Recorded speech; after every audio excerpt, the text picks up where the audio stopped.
يهده الله فلا مضل له ومن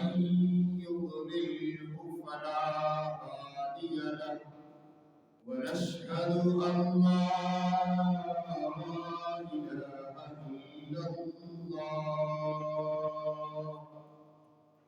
ونشهد أن سيدنا وسندنا وشفيعنا وحبيبنا وحبيب ربنا محمد صلى الله عليه وسلم تسليما كثيرا أما بعد فأعوذ بالله من الشيطان الرجيم بسم الله الرحمن الرحيم إنما الخمر والميسر والأنصاب والأزلام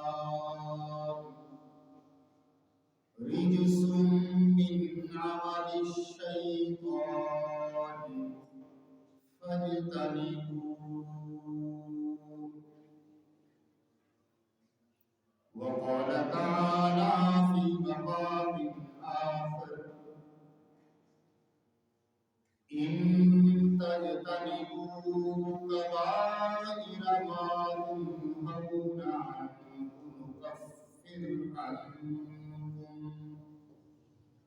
نكفر عنكم سيئاتكم وندخلكم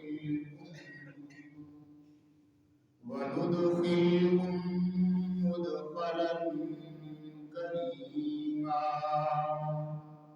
صدق الله العظيم وصدق رسوله النبي الكريم ونحن على ذلك لمن الشاهدين والشاكرين والحمد لله رب العالمين. اللهم صل على محمد وعلى آل محمد كما صليت على إبراهيم وعلى آل إبراهيم إنك حميد مجيد. اللهم بارك على محمد وعلى آل محمد كما باركت على إبراهيم وعلى آل إبراهيم إنك حميد مجيد.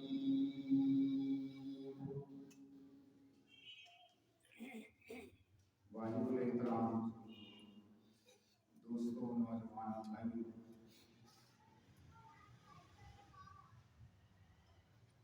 آج کے خطبہ جمعہ میں تلاوت کردہ ان دو آیات کی کچھ تفسیر، تشریح اور